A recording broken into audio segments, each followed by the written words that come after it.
Okay, I'm going to get straight into my introduction. Here we go. Hi, I'm Tyson Franklin, and welcome to this week's episode of the Podiatry Legends podcast. With me today is another legend who is not a podiatrist, and you are going to love this bloke. His name is Jesse Cole. He's the owner of the Savannah Bananas baseball team and also the author of this amazing book, Find Your Yellow Tux. I have him right in front of me, and he looks just like the cover of his book, which is fantastic. Jesse, how are you doing today? I am fired up to be back with you, Tyson. It's great to talk with you and have some fun. Well, that's right. You were on It's No Secret with Dr. T a while back, and your energy and how you think on that particular podcast, I've listened to it a few times. It gets me fired up, and I thought I need you to talk to the podiatrist, because I reckon once they listen to you, they're not going to see the world the same way again.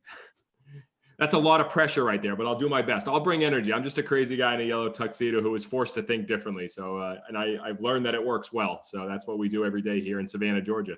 So what was the thought? What made you decide to think differently? Because it's not something, I don't think we're just born to think differently, but at a certain point we notice everyone's doing really boring shit.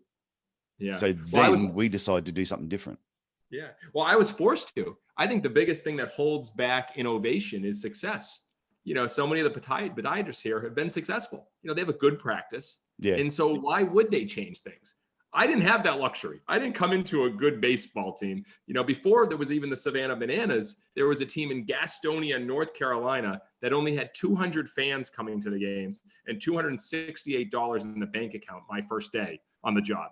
It was failing. And so I quickly realized by talking to people in the community that there was some serious friction, that people didn't like baseball. It was too long, too slow, and too boring. And they didn't like the experience. And so I had to ask myself, what business am I in, but what business am I really in? And I would challenge every single business owner, no matter what industry you're in, to ask that question. Because often you may think you're in this business, but you're in a completely different business. And when you reimagine it, it makes it very easy to change the experience. And Tyson, for us, like, we're not in the baseball business. We're in the entertainment business. Yeah. 5,000%. And I would challenge actually every business, even doctors, that the definition of entertain is to provide enjoyment and to provide amusement. Doesn't everybody want to be entertained? And so we got to question and don't just think what we do is what we do, and then look at what are all those friction points in our industry and try to change them. And I was forced to, and as you know, I was sleeping on an airbed. I had to sell my house, empty out my savings account. We had serious challenges to try to overcome. But once we did that, we've had some success we never thought was imaginable. So do you still have the Grizzlies now? No, we sold that because Savannah became so big. So the Bananas became bigger than we imagined. After only selling 2 tickets and running out of money and selling our house, we've now sold out every single game, have a wait list for tickets in the thousands, and are now taking the show on the road and taking it to new cities and playing year round. And it's really become a huge, huge operation that we're very fortunate of. So what came first? You loved yellow, and then that's what became the Savannah Bananas, or Savannah Bananas in Australia. We'd say bananas. But yes. Bananas sounds so much better. What came first? Yeah, what came first? The love of the color yellow, or the name? I don't know if I necessarily love the color of yellow. I love standing out. I love what it means. I love what it stands for. I love giving people permission to have fun. The yellow tuxedo is my uniform. And when I put it on, it means it's showtime and I'm on stage. You know, that's what it means. You know, I mean, for me, really, I think the greatest leaders learn from outside of their industry. Oh, definitely. And I learned, I mean, that's why, I mean, I'm fortunate you're having me on a podcast, which, you know, I have never talked to many podiatrists. Like, that's not my specialty. But the reality is I don't talk to many people in the baseball industry. I learned everything when I first started from P.T. Barnum and Walt Disney. They weren't in the sports industry. They were in the circus industry, the showbiz industry, the entertainment industry. That's where a lot of my ideas came from. And that's where I still learn today. And, you know, I think once you get outside of your bubble and start branching out, that's when you can come out with great ideas and put that into your field. And that's how you stand out. There's no one in baseball wearing a yellow tuxedo and a top hat. You don't dress like that. But I'm an owner. And if I dress like that and say, you know what, let's have fun and give our staff permission to have fun and give our players who dance every single game permission to have fun, and give our male cheerleading team, the Man-Nanas, who are now referred to as the Dad Bod Cheerleading Squad. Oh, no, the Man-Nanas. The Man-Nanas, if I give them the permission to have fun, then all of a sudden that's what it's all about. So yellow kind of just came into play, and it obviously fits very well with the bananas. Well, I must say, you look good in yellow. You can't say that about every person. Like I'm a little, like I said, it's early morning here. So I reckon if I've had yellow on at the moment, I'd look really sick. You know what? It's bright. That's the one thing I look about it. And you know, before COVID and the challenges of the States and all over the country, when I was traveling and speaking a lot, I'd wear this tuxedo in the airports. And people are like, what is wrong with that guy? People be taking videos and pictures, but most people, they'd smile, they'd laugh, they think it was silly. I think it's hard to take this too seriously. And I think sometimes we as leaders, we take ourselves too seriously. Take your work seriously, but don't take yourself too seriously. Be able to experiment, have fun, joke around. It goes a long way, and it helps connect with your audience, your customers, and your people. Yeah, and I think that like I said before, the reason I wanted to get you on, because I think podiatrists sometimes have got these blinkers on, thinking, I have a medical degree, I have a bachelor of podiatry, whatever qualification they have with podiatry. And there's this like box that they put themselves in. They put these blinkers on. They try and think, I must act professional all the time. But they don't realize, yes, people do come back for good podiatry treatment. Yeah. If you're getting bad treatment, doesn't matter what color tuxedo you're wearing. It'd be like going to a baseball game. If it's boring as shit and it's bad, the person running around a yellow tux is not going to change things. So no. I think podiatrists need to learn to, it's an experience when people come to their clinic. It's what are they experiencing from the time they arrive to the time they leave? What are they going to talk about when they leave the podiatry clinic? It starts with a different lens. And so you got to look at it a different lens. And yes, professional, I understand. Medical, there's a reason for it. And again, they've been successful. Yeah. But I'll tell you, I don't know anybody who comes home at the end of the night and says, honey, I met the most professional person today. Oh, he was so professional. Really, really professional. They don't say that. They talk about how you make them feel, the unique experience, what was different about it, what was fun, what stood out. And so we realized that we need to be remarkable. When we didn't sell any tickets, we only sold 2 tickets in our first 3 months in Savannah. We had to stand out and get remarkable. And so the way we did that is we said, how can we map the experience so every touch point is remarkable? From when they first buy tickets, to when they're coming to the ballpark, to what do they see when they first walk in, to even our bathrooms, which are 1926 stadium bathrooms, which Tyson aren't that nice, but we found ways to make them remarkable. And I can share some of all that, but when you think about your customer journey, is it the same as everyone else? You make your appointment. There's friction points to making your appointment. It might take for a while, might take a way to get through. You know, you show up, you wait, you fill out a form, then you wait some more, then you sit, then you wait. Then they take care of you. My doctor might only see you for a few minutes. You know, that whole process, is that remarkable or is that friction? And that's why we think the 5 E's to create an extraordinary experience starts, number 1, with eliminating the friction.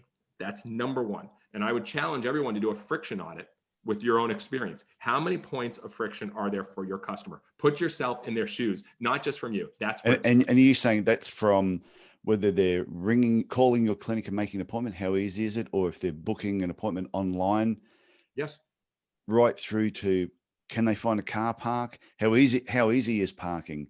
When they walk into your clinic, do they have to go up a couple of stairs, or is it? They know where to go. Yeah. Do they know what to say? Do they have to push open a door? Does the door open automatically? Just all these obstacles, even before they've even seen one single person in your business. You know, I mean, there's a reason why Amazon is dominating in the world. And because Jeff Bezos says his number 1 thing he's focused on is customer obsession. And they became the first one to invent the one click. You know, they said, how can we make it so frictionless to buy and so easy that you can literally buy something with one click on Amazon? Yeah. What's your one click experience at your office? What is that one click that it's easy? If they're trying to book an appointment, put yourself in your shoes. How many steps does it take for you to solve their problem? And we look at whatever business, even as crazy circus baseball team, we're solving a problem. People need fun. They need joy. They need to feel like they're a part of something. How quickly can we get them where we're solving their problem? Or is it like, all right, I got to pay for my ticket. Oh, there's a ticket fee. Then there's a convenient fee. Then I can't find parking. Then I got to pay for this, blah, blah. It just keeps going and going and going. We try to eliminate that so it's frictionless. And we do it by going undercover. And every night, someone on our staff goes undercover. And we literally put ourselves in our fan shoes. I park with the fans, I walk in with the fans, I sit with the fans, I eat with the fans, and we write notes on all the friction experiences. Yeah. And I challenge a podiatrist here. If you went into your experience right now, would you go home and say, that was remarkable? Or would you say, it was fine? Fine is the F-bomb of customer experience. All right. If you deliver just a fine experience, you may be out of business in 5 or 10 years. And there's a reason why Disney is still flourishing years after Walt Disney passed away, because he was in search of friction every single step of the way. He said, whenever I go on a ride, I'm always asking, what's wrong with this thing and how can it be improved? How many times do we go into our business and say, what's wrong with this step and how can it be improved? I used to have staff members constantly complaining to me because I was always changing things. And they go, but it works really well. I said, I know it works really well, but it could probably work. It may be able to work better if we tried this. And we do it, and we'll suddenly go, it works better. A couple of months later, I'm going, I'll be making another change and going, why are you changing it? I said, because it could be done better. And you practice from 1 year to the next year is never the same practice. It is a ever evolving beast that needs to be tamed a little bit. And the question is, how much does your staff look at that or just say, you know what, that's fine, we're doing a good job? How much do they push the envelope? And I'll tell you one thing, like Tyson, every single fan who buys a ticket or merchandise from us, we call and thank them. We call and say thank you. It's crazy. There's thousands of people. We spread out spreadsheets. But when we had an intern start with us last spring, I said, first day on the job, I said, what ideas do you have? He's like, what do you mean? I go, well, you've been a fan. You've been to games. What ideas do you have? You've been through this whole process of interviewing with us. What do you have? He goes, well, I think the thank you calls are pretty good, but they're not that fun. I go, what do you mean? He goes, well, they're kind of just boring. You thank them and like that's it. I go, well, what would you do to make it better? He goes, well, I thought about this. He goes, I'd make it a rap. He goes, I'd make it a rap. I go, what do you mean a rap? He goes, a rap, where we like rap a thank you song to them. I go, rap? And he goes, yeah. And I go, his name's Austin. And I said, perfect, Austin. I go, you'll do a rap by the end of the day. And he goes, no. I'm kind of awkward. I'm socially awkward. Like I'm not going to be good at this kind of rap. And I go, perfect. You'll be Austin, the awkward bananas rapper. And literally all day, he's writing down and working on a rap, literally like nervous out of his mind. And at 4 o'clock on his first day, I walk into his office. I say, all right, Austin, it's time to make a rap. Someone had bought merchandise and he calls, the person answers and he goes, hi, this is Austin, the bananas awkward rapper. I'm here to fill your day with fun, joy, and laughter. I hope you enjoy your merch. Thank you so much for this perch. And he gives this ridiculous rap. At the end of the call, the guy goes, thanks, man. And he turns to me and goes, that wasn't bad. I go, of course not. I go, we just had fun and we tried it. And the reality is he started making raps and that was a better experience. And now, because people don't answer their phones because of unknown numbers, I often, when I call, I'll actually just do a video. If they don't answer, I'll say, hey, this is Jesse Call from the Bananas here at the stadium. And I send a video to them. That's an enhancement. So what's your 2.0 version? What's your 3.0? What's your 4.0? Often we get stuck on the 1.0 and think that it's good for a long time. And that's when you lose customers. Yeah, well, we were talking, I was talking with a group of podiatrists. I got this group called, I started this group coaching program called the 12-Week Podiatry Business Reboot. And one of the things I did in there, I said, you're trying to connect with other health professionals, for example, and you want to get referrals from them. But just sending them a letter saying, hi, I'm Tyson, I have a podiatry clinic. I'm going, that is boring. So I was showing them how they could use, there was a program called Loom. I said how you could use that program, shoot a video, send an email to them with a link saying, hey, I'm Tyson Franklin. I've set up this clinic here. Just thought I'd shoot this quick video just to introduce myself. I said, and the video is you saying, hey, how you doing? Telling them a little bit about yourself. You might show them a little bit about your clinic. The reason I liked Loom was once they watch the video, Loom sends you a message to say they've watched the video. And I'm thinking, it's just do things different. See, the challenge here is that boring was acceptable 10, 20, 30, 40 years ago. We didn't know any better. But what's happened with the speed of entertainment, the speed of attention, the speed of distractions, we are constantly getting noise in front of us. So if you're boring Good luck breaking through that noise. Yet that's the way we accepted it back. We could just, hey, we could be a podiatrist. We could have a retail, we could have a restaurant, we could have a store, and we're just in business. We might do a few ads here and there and we'll be okay. But if you are boring throughout your experience, you will get left behind. And I think business owners don't talk about boring, just like you did. You can say, you don't need to be a crazy personality like me in a yellow tuxedo, but look at your business. Do you want to go have a beer with your business? Is your business fun enough that you want to go hang out and have fun with your business? Or is your business like, he kind of just shows up, doesn't really bring much to the table, doesn't have great stories, doesn't have a great experience? Picture your business as a friend. And do you want to hang out with that friend? And that, I think, is key. Look at all those experiences. What does your business add? That value points that actually entertain you. I think that's a game changer if you change that lens of how you're looking at your business. Yeah, I saw a really good quote recently, and it was talking about business. It said, the big don't eat the small, it's the fast that eat the slow. Yes.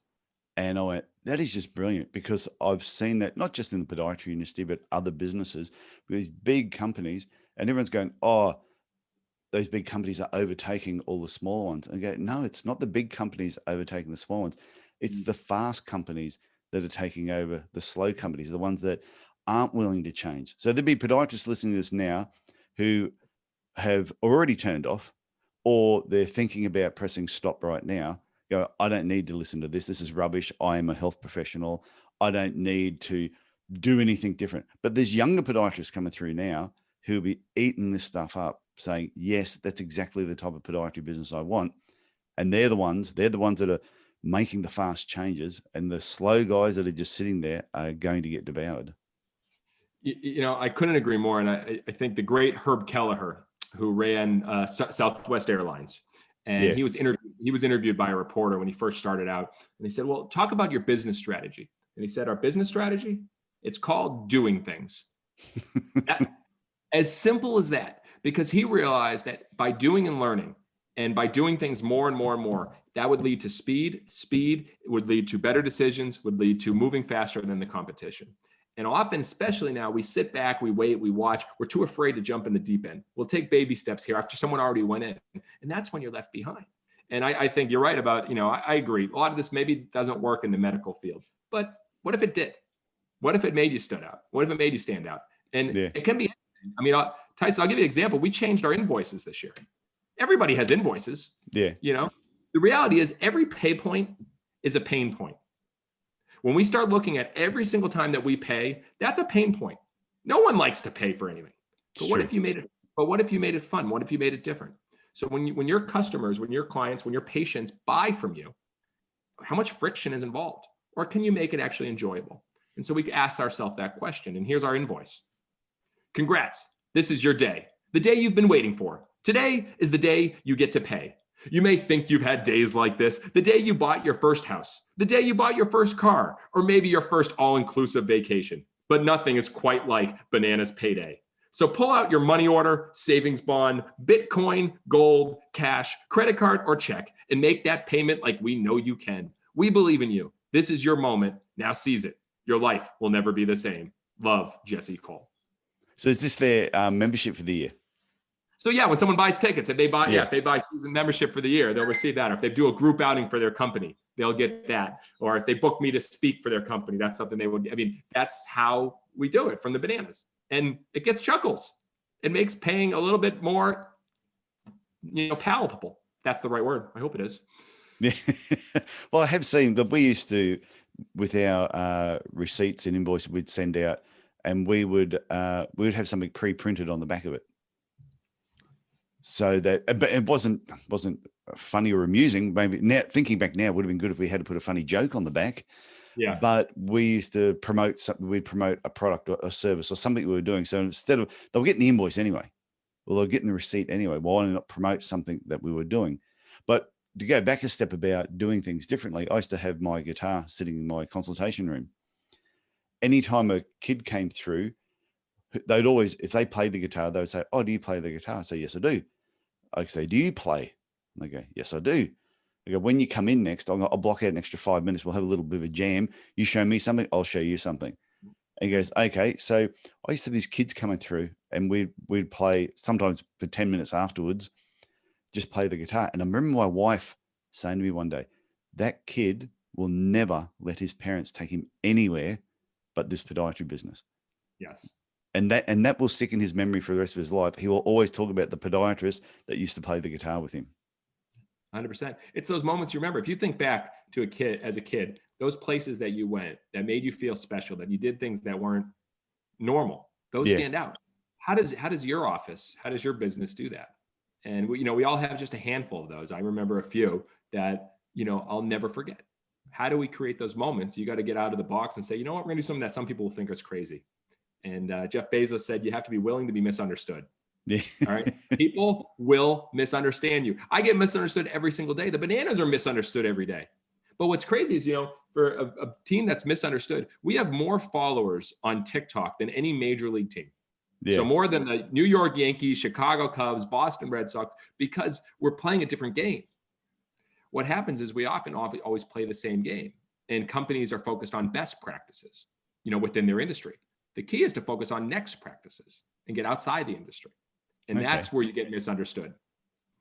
So going back, you said the first thing was like eliminating friction. Yes. And you said there were 5. Yes. You want me to go through them? We better go through them because if some, because I know some people, especially in the podiatry industry, because we're very structured with what we do. Yeah, if you said 5 and you only give me 3, I will get phone calls. Yes. Well, we don't want that to happen. Yeah, I usually do the whole 5 in a full, virtual keynote. But so the one is eliminate friction, and on that you have macro friction and you have micro friction. Macro is industry level. To us, baseball's too long, too slow, too boring. Yep. And you get nickel and dime. That's why every ticket for us is all inclusive. That's why we have nonstop entertainment. Micro friction are things like your voicemail, how you come into your office, invoices. All those little pieces are micro friction. The number 2 E, entertain always. Again, definition of entertain is to provide enjoyment or provide amusement. How do you have entertaining touch points throughout the journey? And we map it from the first time they buy on our website and to the video they get to, after they leave the stadium and what happens as they're leaving the ballpark. That's completely mapped. Number 3, huge, especially now, experiment constantly. And I know I've been a Jeff Bezos quoter today, but he said our success is a direct function of how many experiments we do per year, per month, per week, per day. So I challenge podiatrists, listen here, how many experiments are you doing this year, this month, this week, this day? And this is just testing different things with their patient or with their business. Just try something a little bit different, see what reaction you get. If it's negative, then don't do it again. 100%. Our rival's the Macon Bacon. That's our rival baseball team.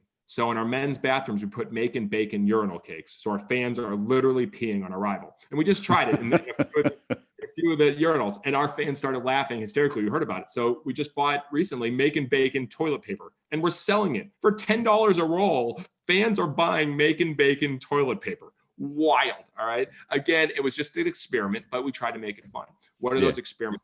And we have big ones. I mean, we're challenging the way the game's played. We invented a new game, banana ball, and we played in 2 hours. We played it in front of fans this year, and fans loved it. They didn't leave the ballpark earlier. We started showing games on drones and miking up players and letting fans vote for who was going to pitch during the game.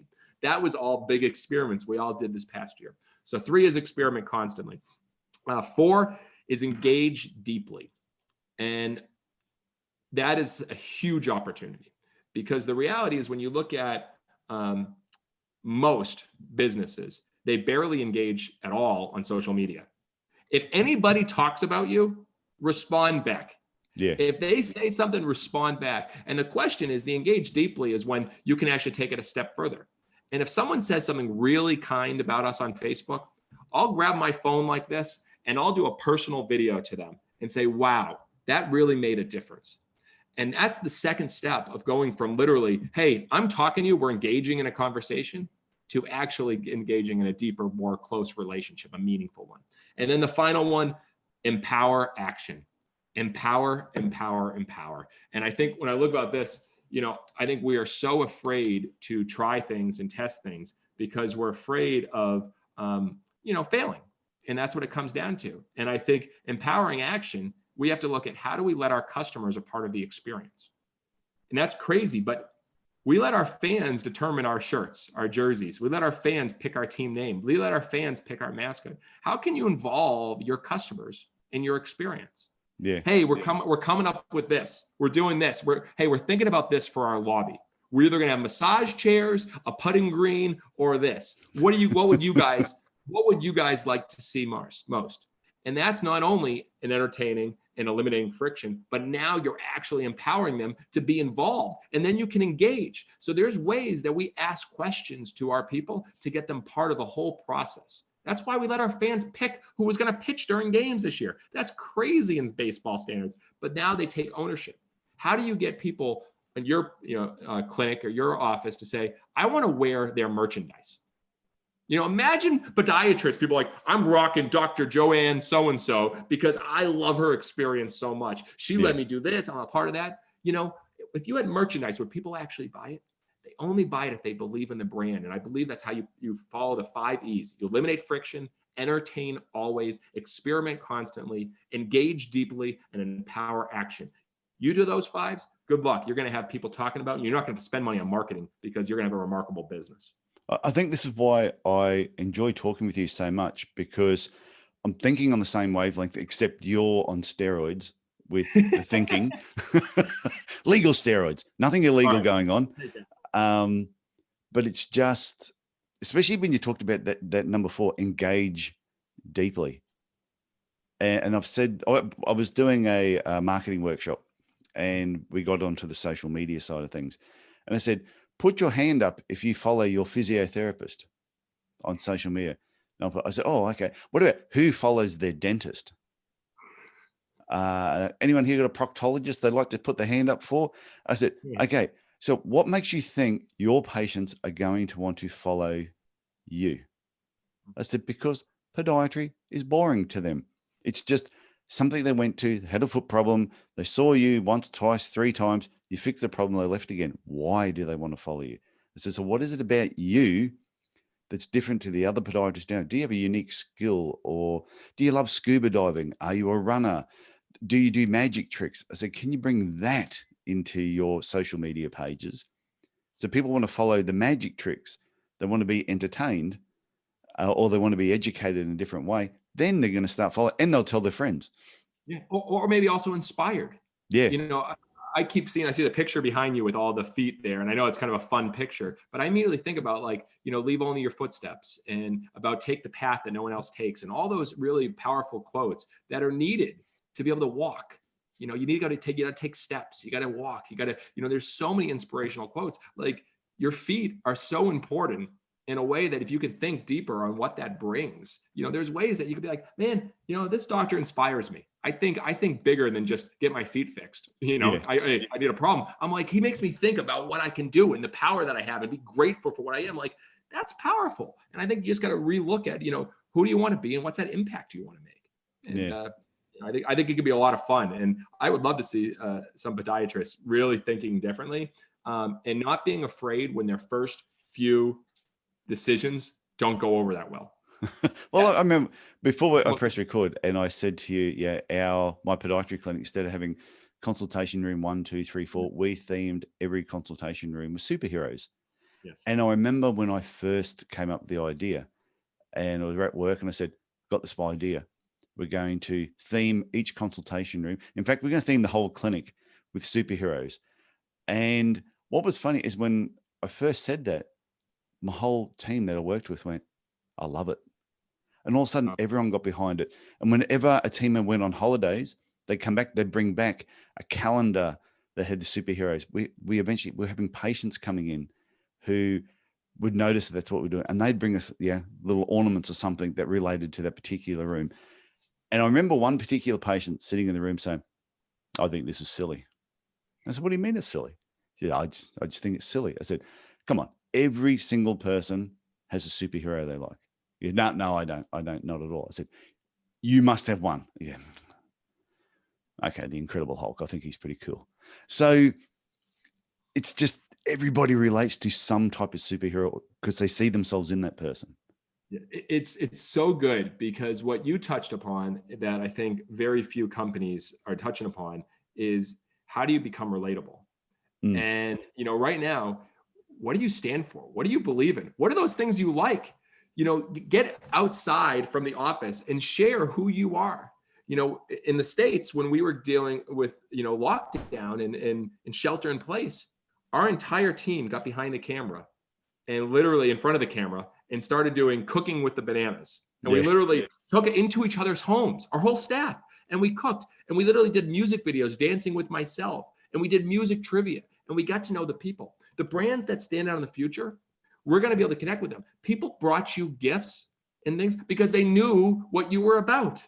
Yeah. Do you know how many people send me P.T. Barnum and Walt Disney? And my son has been sent 3 yellow tuxedos. He's 2 years old, 3 baby yellow tuxedos, because we're out there, we're having fun. And I think people want to be able to connect with each other, but you have to give them a reason to connect. If you're just promoting the same things, hey, if you're having foot problems, come here. If you're having this, come here. No, talk about things that you may not think doesn't matter. To other people, it does, because it makes you relatable.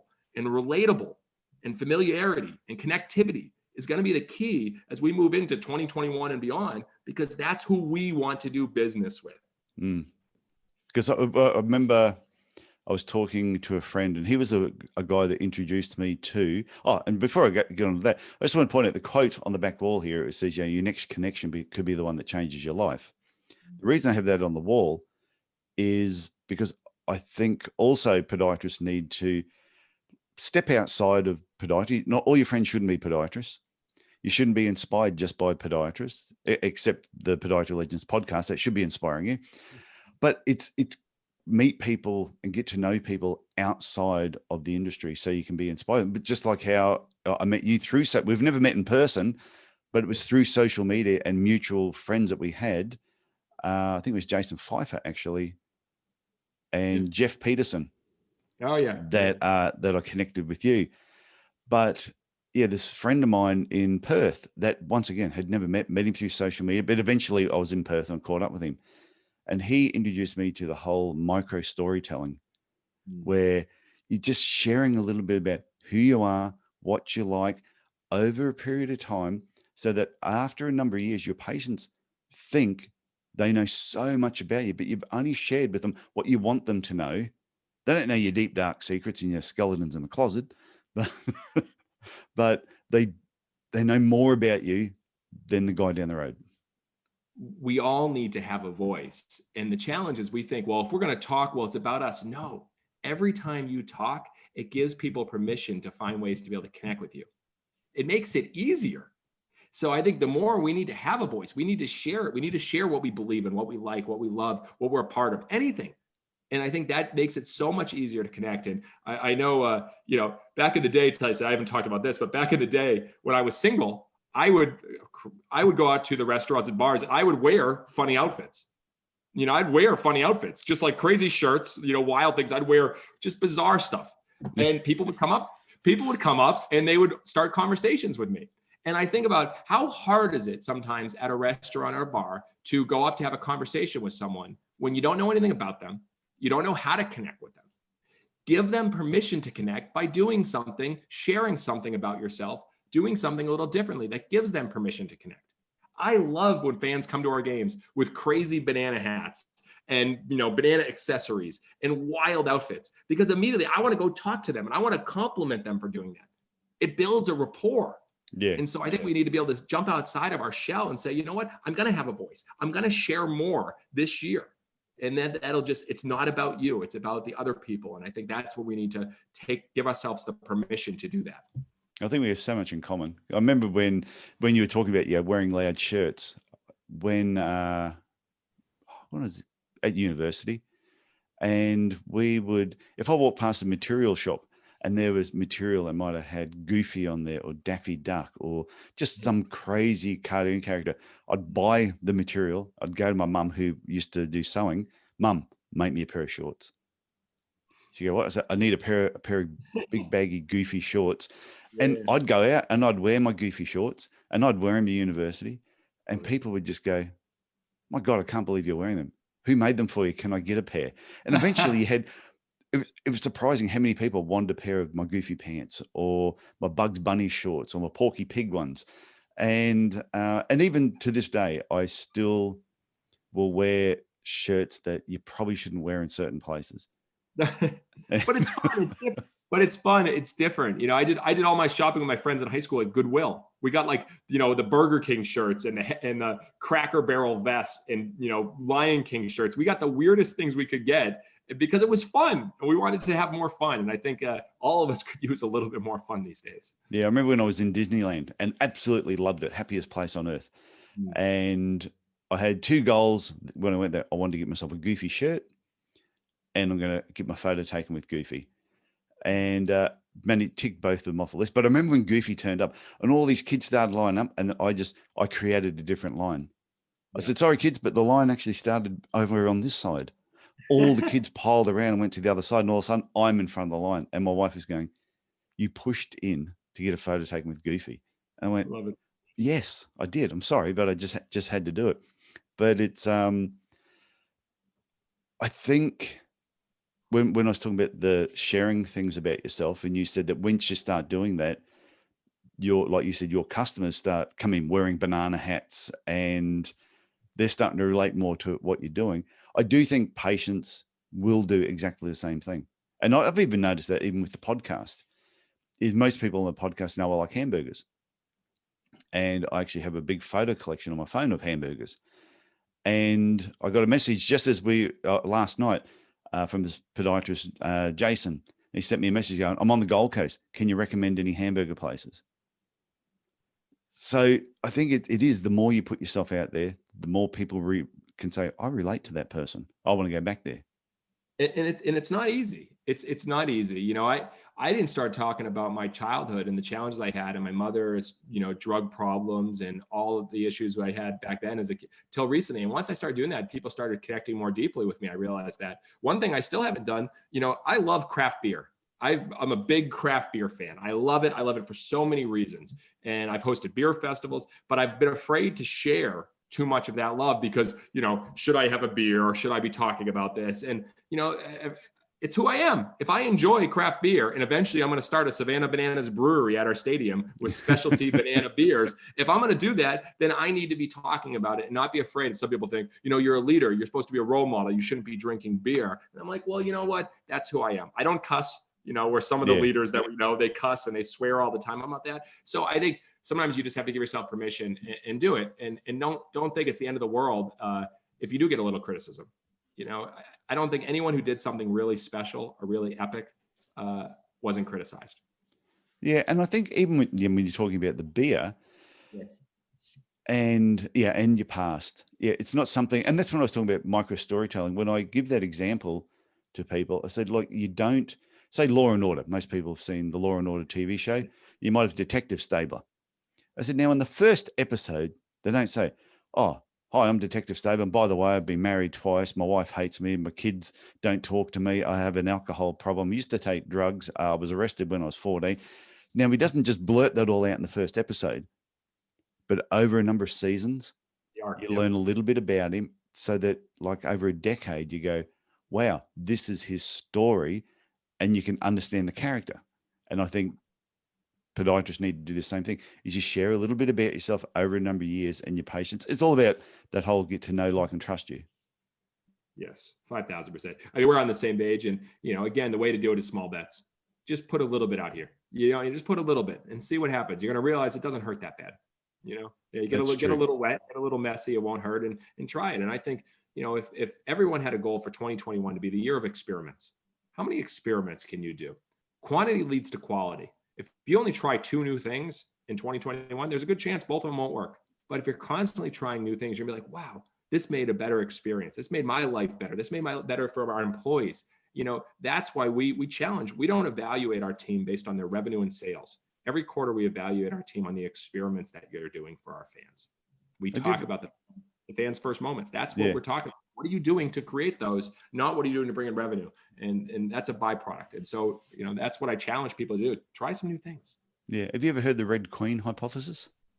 No, but I'd love to. So the Red Queen hypothesis is all about, it's not that, it's about different organisms in nature competing for the same space. So therefore, that's why, like, say, turtles, for example, there will be 1,000 eggs will hatch, but only 1 in 1,000 turtles will actually survive to adulthood because they're competing against so many other organisms fighting for that same space. So if every turtle lived, the seas would be full of turtles. We couldn't handle it all. We'd be killing them ourselves. And and in the forest, trees and all, they're all fighting for the same space. And they said, when it comes to having ideas, a lot of people say, oh, I'm not creative, I don't have any ideas. And I go, it's not the case. What it is we have so many options available to us. Old school marketing, online, there's so many different social media platforms. What we're going to do is throw the ideas out there, kill them as fast as we can if they're not working, and move on to the next one. Kill them as fast as you can, move on to the next one. And the other part of the Red Queen hypothesis is all about, if you're standing still, you're falling behind. So if you're not constantly pushing yourself to move forward, if you think, oh, I've made it, I don't need to do anything else. Like if the Savannah Bananas just went, we are now successful, Jesse Cole can just sit back and smoke cigars and drink craft beer. Yeah. Then your competitors will catch up. Yeah. And so, if you're standing still, you're actually falling behind. At the end of every 1 minute boost I do every week, I say, stop standing still, start standing out. I've been saying that for years because it's true. And I think when you talk about creativity, everybody's creative, everybody. Yeah. But right now, fear is beating the crap out of creativity. And it's the fear of the failure. It's the fear of the unknown. It's the fear of what people will think. It's fear. And so if you can grasp your fear and put that down here and let creativity rise above, you win. So I think it's the fear. We have to look at, like, what are we afraid of? And often I ask, well, what's the worst case scenario? When we came out with make and bake and toilet paper, or when we played a game in kilts, when we played a game in kilts, or, when we came up with our grandma beauty pageant, or we brought a luchador wrestler as our intimidation coach on board, and we came up with our breakdancing first base coach. What's the worst thing that could happen? And when you realize that, well, that's not that bad. And you realize that, you're like, well, why wouldn't we try it? Because a lot of times the best thing that can happen is even bigger than you could even imagine. But we're so worried about the worst thing. Yeah. Yeah. I think people are afraid of what other people will think. When they say they're so concerned what other people think. And what they don't realize is the other people probably aren't even thinking about them. So, they've got other things to do than sit there and think about what you're doing all the time. And even when I came up with, I got a membership group for podiatrists, and I've actually got the shirt on at the moment. So you can see the shirt there. Yes, and it's the Podiatry Business Spartans. And my daughter just went, why do you call yourself Spartans? That is so ridiculous. I said, that is exactly what I was hoping you'd say. Yeah. But the people who are in the group, we just call each other, we call each other Spartans. And they love it. They love it and the reason we're Spartans is because Spartans were unkillable. I said, and the idea is to get your business to a point that doesn't matter if you try something new and you make a bit of a mistake, it's never going to kill you. It's just a mistake, and you move on from it. Yeah. And what you're creating is you're creating belonging as well. We all want to belong. So when you're a part of something with a special name that you can connect, this goes back to everything we were talking. Everybody wants to belong. Do they feel like they belong to your business, to your tribe, to your people, or not? And it's why that we're so fortunate. We're selling merchandise all over the world to people that have never seen us play. But because we share our voice over and over again, hey, we make baseball fun. We think baseball is long, slow, and boring. We are crazy. This is who we are. People connect with that. And they're like, you know what? I got to wear a shirt. What would it take for people to wear shirts of your business? That's when you know you're creating that belonging, that connectivity. You're sharing enough of who you are, what you stand for, what you believe in, and you're having fun. That's how you win. And I think we're still learning every day and failing and experimenting, but it's a fun journey because every day it's like, what's going to happen next? And that makes it exciting. So have you heard of, you would have heard of the game cricket? Yes, 100%. Yeah. And they did the shorter condensed the Big Bash. So they have the Big Bash series. It's the same thing where test match cricket went for like 5 days, and then they eventually brought it down to 1 day games, which totally changed the way cricket was played. And then they started wearing colourful uniforms. Now they've brought it down to this thing called the Big Bash, which is just 20 overs a game. So it's a really, really fast game. Lights flashing, played at night. It's a far more exciting game. But you've got your traditionalists that go, that's just not cricket. and you know what? You know what the answer to them is? Well, it's not for you.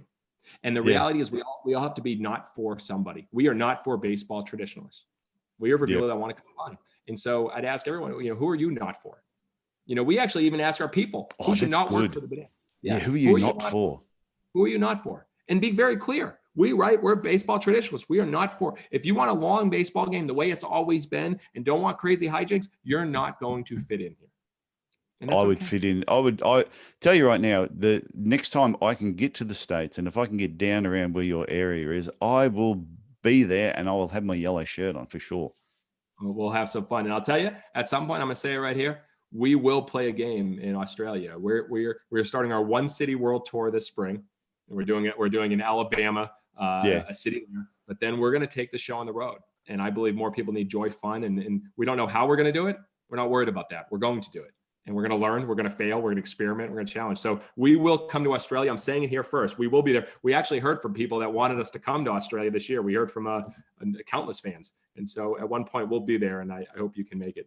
Oh, no, you let me know when you're going to be here. I will move things around to make sure I'm there. So Jesse, I want to thank you again for coming on one of my podcast shows, sharing your knowledge. Like I said, I could talk to you for hours. Your enthusiasm is just infectious. And just to remind people to get a copy of the book, Find Your Yellow Tux. It is a great read. And yeah, so thank you once again for coming on the show. It's a pleasure. Thanks for sharing and making an impact, my friend. And I'm just going to